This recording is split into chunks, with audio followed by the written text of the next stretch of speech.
say, because we were given instruction, we're soldiers, if we disobeyed, it will be mutiny. Do you think it is right for anybody, because I signed a death warrant to be a soldier, that means I'm willing to die for my country.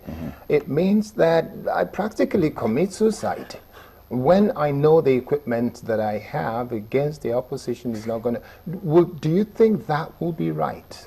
If it was the case. I won't situate it on the issue of right or wrong, but let's look at it from situational ethics.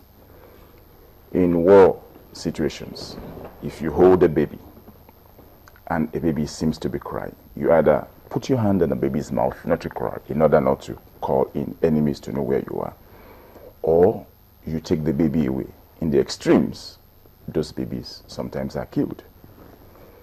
Don't forget that the issue of Boko Haram, we should not look at it from the basis of being a Christian, a Southerner, or this. Absolutely. Let's look at it from concrete issues. We've had the Niger Delta boys did the same thing, and in our own way, we must have given them a pat on the back in certain instances. You can't really compare those two. Let me just finish. Let me just compare finish. chalk. Let me just finish.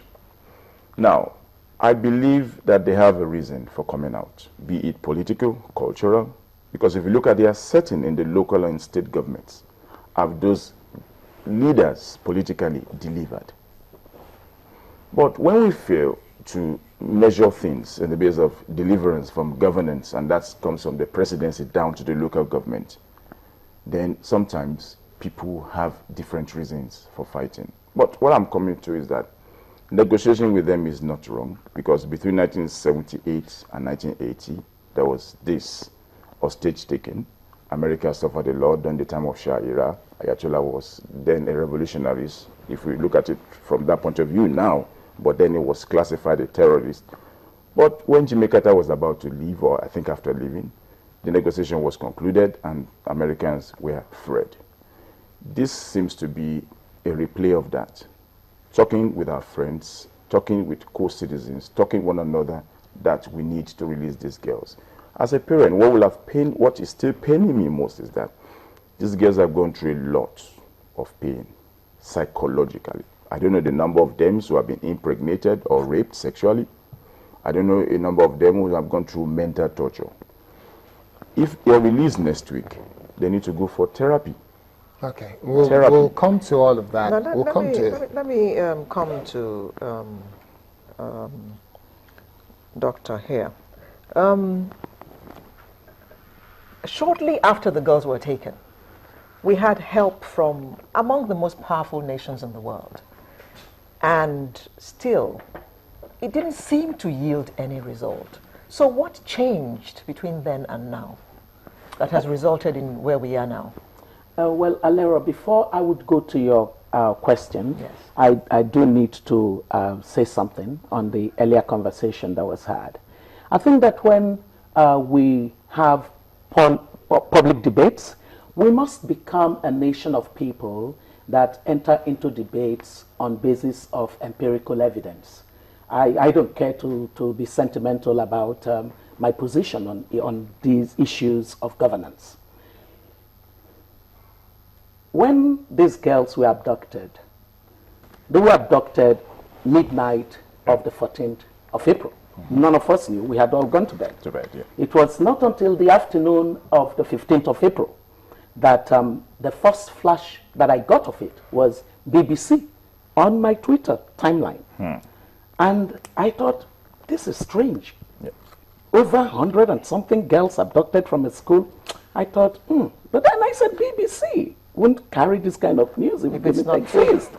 You know, so I sent out a tweet and said, are there people out there in Borno, can they confirm that a thing like this has happened?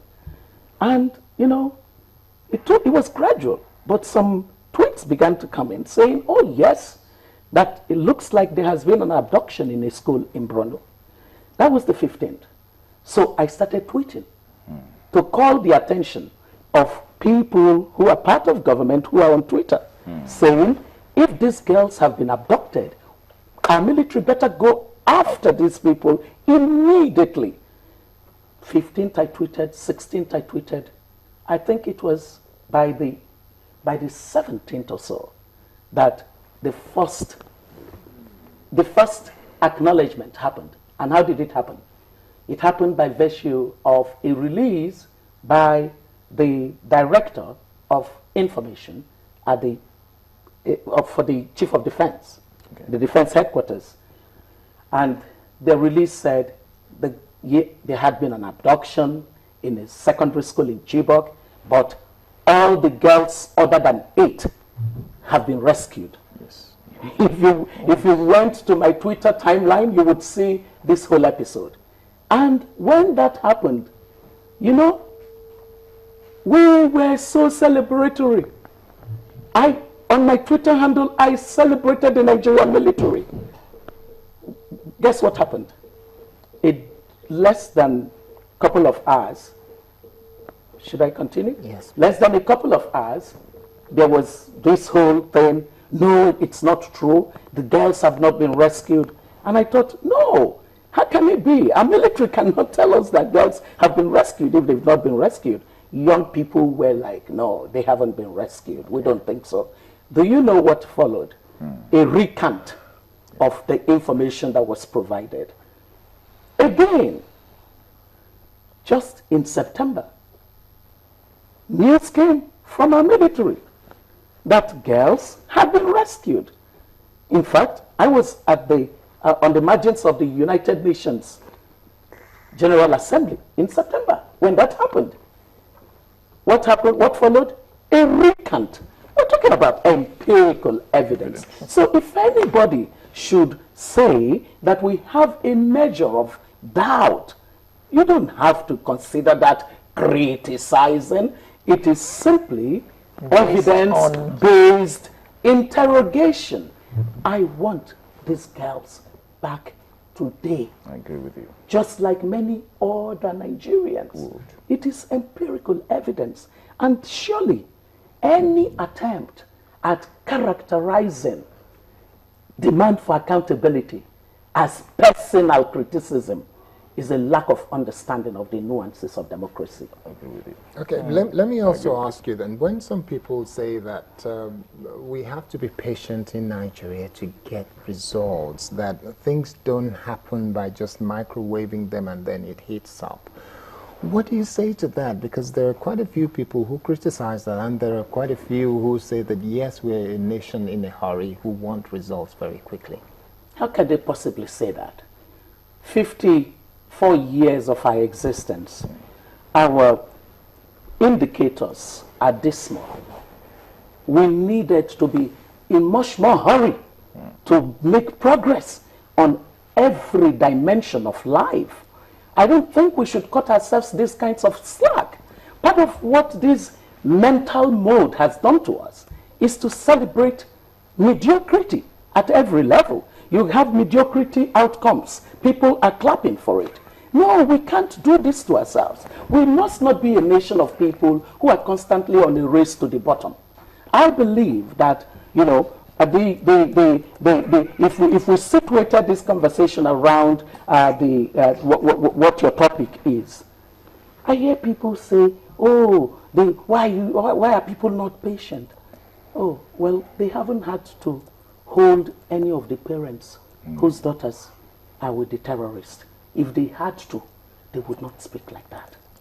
If their children were the ones, they would not speak like that.